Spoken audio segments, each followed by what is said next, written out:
எப்பா ஏய் அவங்க வந்துக்கிறாங்க பாரு. அந்த பழைய சோறு எடுத்து அதை கொடு. மாமா அது ரொம்ப குறைஞ்சிருச்சு மாமா, அதை போய் கொடுக்க சொல்ற. ஏய் போய் குடி சாப்பிடுவாங்க. சம்பாதிச்சாரத மொத்தமாக பெரிய பிள்ளை வீட்டுக்கு சோத்துக்கு மட்டும் இங்கே வந்துடுறாங்க. ஏம்மா பழைய சோறு தான் இருக்குது, சாப்பிட்றியா? நாங்களே ஒன்றும் யாரும் சாப்பிடல, அதை தான் சாப்பிட்ணும். அரிசி வாங்க காசு இல்லாமல் சோறு ஆக்கலை. பரவாயில்ல, எடுத்துட்டு வர சொல்லுப்பா. இந்த அத்தை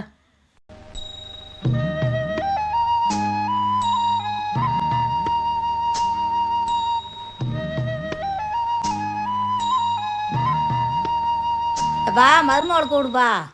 அவளையாம்மா கூப்பிட்றா? கூப்பிடுப்பா. ஏய் உன்னை கூப்பிட்றாங்க பாரு.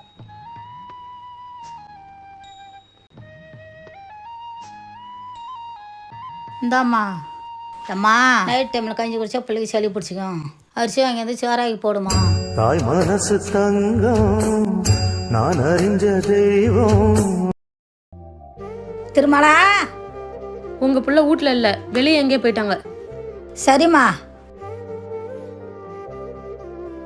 மா இப்பதான் வந்துட்டு போறாங்க. ஏன்டி வந்தவங்களை கூப்பிட்டு ஒரு வாய் சாப்பிடுன்னு சொல்ல? ஏன் உங்க அண்ணன் வீட்ல தானே சாப்பிட்றாங்க, அப்புறம் எதுக்கு இங்க வராங்க? ஏன்டி அண்ணன் எங்கே வெளியூருக்கு போயிருக்காங்களாட்டுக்குது, பசிக்குதுன்னு வீட்டுக்கு வந்துருக்காங்க, கூப்பிட்டு ஒரு வாய் சாப்பாடு கூடாம அனுப்பி விட்டா போடி. மா ஏம்மா வீட்டுக்கு வந்துட்டு உடனே போற? எப்பா நீ வீட்டில் இல்லை தப்பா, நான் உடனே போகிறோம். ஆமா செத்து பொழச்சி நம்ம பெத்து எடுப்பா, அடரத்தம் முறிச்சி நித்தம் பால கொடுப்பா. அவ வாழும் போது தள்ளி வைப்போம், செத்த பின்னே கொள்ளி வைப்போம். புள்ளையாக பெற்றதுக்கு என்ன பாவம் செஞ்சு புட்டாடா, அவ என்ன பாவம் செஞ்சு புட்டாடா. என் தெய்வத்துக்கே மாறு வேஷமா. எப்பா வந்து சாப்பிடுப்பா. மா நான் ஒன்று கொஞ்ச நேரம் சாப்பிட்டுக்கிறேம்மா. எப்பா டைம் 8 ஆச்சுப்பா, எப்போ ஒன்றும் சாப்பிடாத படுத்துக்கிற. மா நான் சாப்பிட்டுக்கிறேம்மா, போமா. சாப்பிட தெரியாத நான் குழந்தையா, போமா. என்னம்மா? ஒன்றும் இல்லைப்பா.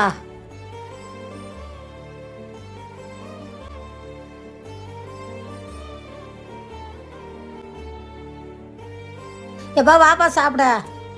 மா என்னம்மா ஒன்றும் தூங்காமல் படுத்துருக்க, டைம் 12 மணி ஆகுது. எப்பா நான் தூங்கி முன்னாடி சாப்பிட மாட்டேப்பா, உனக்கு சாப்பாடு கொடுத்து நான் படுத்துக்கிறப்பா.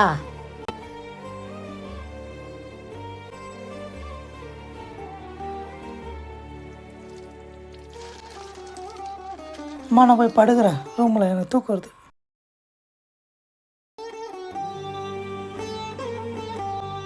மாயா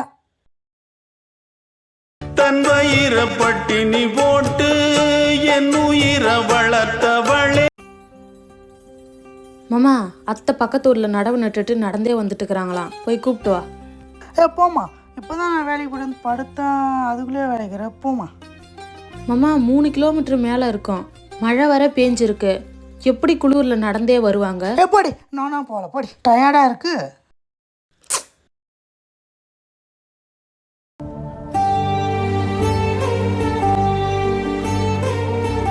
ஐயையோ அத்தை நடந்தே வந்துட்டாங்க பார்த்து. எங்கம்மா தம்பி? அம்மா வந்துட்டாங்களா? திட்ட போகிறாங்க. அத்தை நீங்க நடந்து வந்துட்டுக்கிறீங்க, போய் கூப்பிட்டு வாங்கன்னு சொன்னேன், அவங்க தான் போய் உடம்பு வலிக்குதுன்னு படுத்துக்கிட்டாங்க. ஐயோயோ பிள்ளை வேலைக்கு போயிட்டு களைச்சி வந்துக்கிறம்மா, ஏம்மா பிள்ளைக்கு வேலை வைக்கிற? எனக்குன்னாம்மா நான் பொறுமையாக ஏமாந்தாலும் நடந்தே வரும்மா. அடுத்த தடவை பிள்ளைய போன்னு சொல்லாதம்மா. பெத்த உள்ள துடிக்கும் போது கண்ணீர் சிந்துவா, அது கண்ணீர் இல்லடா, அவ ரத்தம் தானடா.